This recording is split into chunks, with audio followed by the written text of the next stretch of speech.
Hello, everyone. We are back. Welcome to Module 3 of the 2025-2026 Antioch University Clinical Preceptor Training.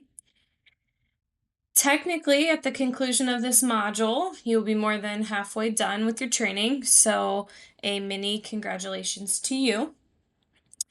I hope that these modules have been easy to follow thus far, but as always, if there are questions, please do not hesitate to reach out to me. In Module 3, we will be focusing on the Antioch MSAT student cohorts, our clinical education structure, our expectations, and some logistics essential for supporting your role as a preceptor within our program. So this year we have 14 MSAT students enrolled within the Antioch program. There are 5 students in the first cohort and 9 in the second cohort.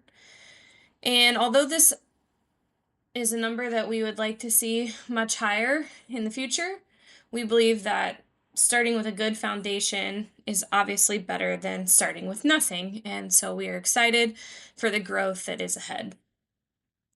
Something that's unique to our program this year and something that we as a faculty are really excited about is the fact that within our first year cohort, there are 3 international students, and they're from Mexico, Spain, and France. So we had the opportunity to get them to our program. They were stateside students in undergrad and decided to stay on at Antioch, and that's a very cool thing for us as we continue to kind of broaden the students that we admit to our program. And then our second year cohort, our group of 9, is composed of entirely Otterbein graduates, and they all have previous experience within various Central Ohio-based clinical rotations, and I'm sure many of you are familiar with who those students are. So if you've been a preceptor with Otterbein previously, you know that in years past they have been a really, really strong program. And we hope to continue to provide students with an even better experience than they've had in hopes to continue to increase our chances of growth within the program in the future. But with that being said, we are always open for conversations and feedback from you as preceptors to kind of guide where we potentially would need to go, or how do we change maybe what we're doing to promote our program a little bit differently, better, whatever. Our overall goal for admission next year is to grow our cohort between 25 and 35 students, and then hopefully continue to just expand from there. So in order to align with the CATIE standards that we discussed in Module 2, our MSAT program is designed to include 5 sequential clinical education experiences. And these experiences integrate classroom learning with hands-on clinical practice. So throughout their time in the program, students will complete 3 traditional rotations, 1 semester-long immersive experience, so roughly 15 weeks, and 1 8-week immersive experience. And ultimately, the overall goal is to progressively build more advanced clinical skill set as they move throughout the program. And ultimately, when they're in that 8-week immersive in the spring, they are truly functioning as an independent athletic trainer who's ready to sit for that board exam and go practice independently on their own. So clinical experiences are assigned to our students each semester based on clinical education needs and site availability, obviously.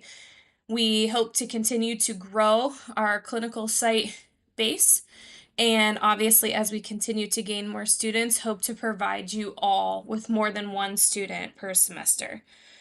So I just wanted to clarify one thing within our Antioch program, just the verbiage that we're going to use so you understand and our students kind of understand the difference between our clinical practicum or our clinical rotation and then our clinical immersives. So the clinical practicum experience or the clinical rotation experience is primarily for our first year students.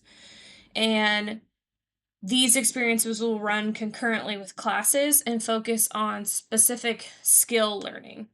Whereas in contrast, our clinical immersions are defined as a full-time, real-world experience, which where there's a huge emphasis in autonomy, daily site operations, and real-time decision making.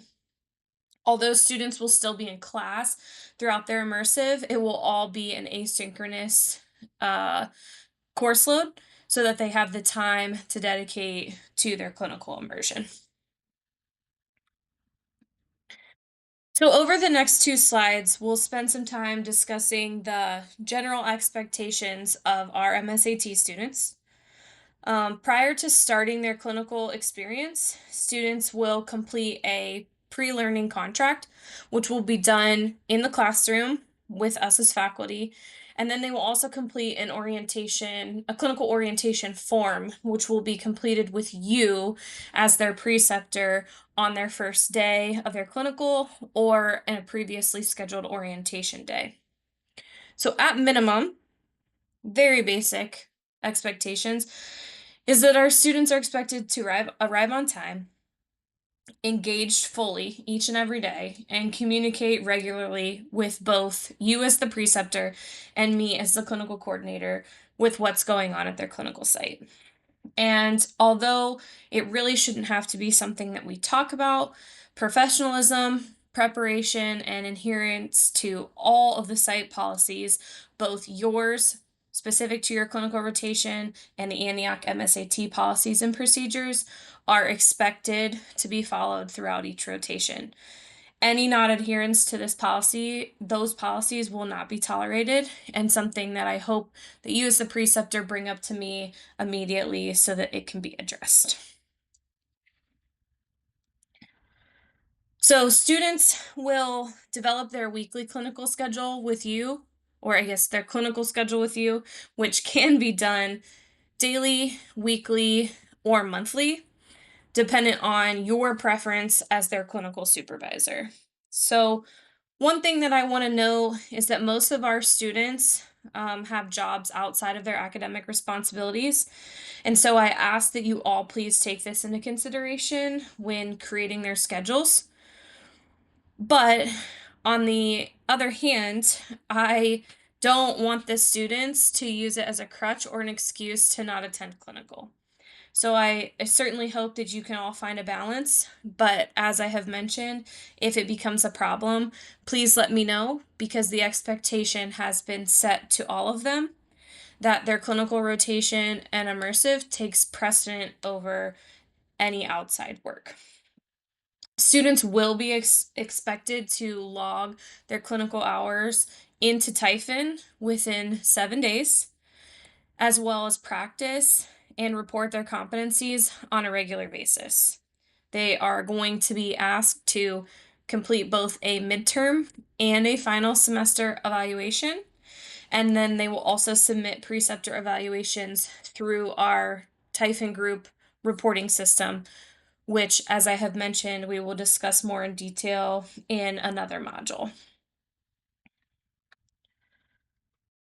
Students will be expected to follow the dress code of the clinical site where they are assigned.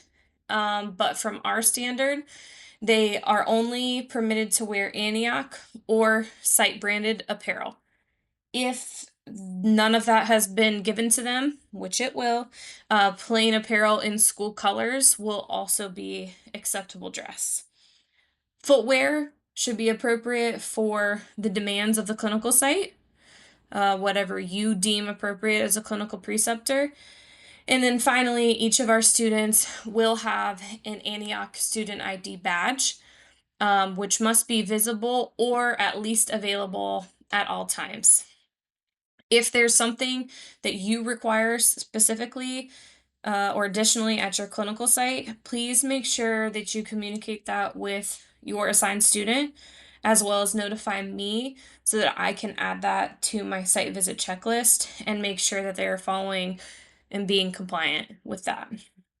Professional behavior, punctuality, and confidentiality, especially regarding HIPAA, are mandatory and again, a non-negotiable. So any unprofessional conduct will result in disciplinary action if reported by the supervising preceptor.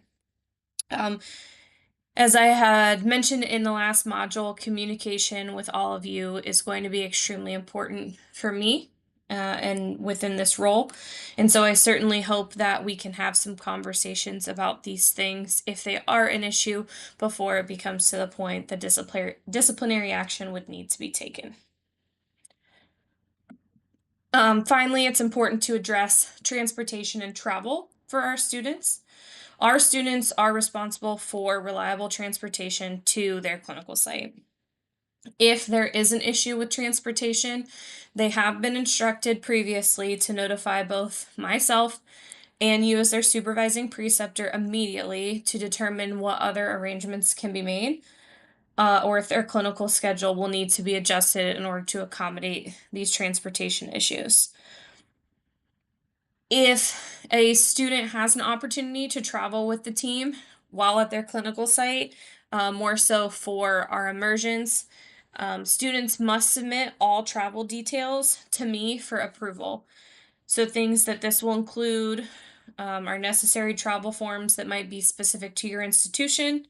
They must maintain updated emergency contact within both Typhon and on file with me. And then, as I mentioned, travel details, so itinerary, location of game, those types of things. And then finally, excuse me, if an incident occurs during or to and from the student's assigned clinical site, the student must notify their preceptor, again, immediately. And then they must be reminded to complete an incident report and follow up with both me as the clinical education coordinator and our program director, Dr. Allie Smith, within 24 hours of that incident occurrence. If it's something that you as the preceptor witness, I obviously would appreciate a text or a phone call before something just comes down the pipe from our students. But again, I trust you all have been doing this long enough. I trust you will know how to handle these situations. So that is all that we have covering the general student cohorts and our expectations of them.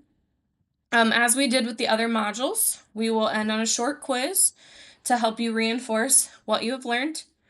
As I mentioned at the beginning, I hope these have been clear and concise modules that don't take up too much of your time. But if you have any questions about any of this information, please do not hesitate to reach out via text, call, or email. I will talk to you shortly for our last two modules and hope you all have a wonderful day. Thanks so much.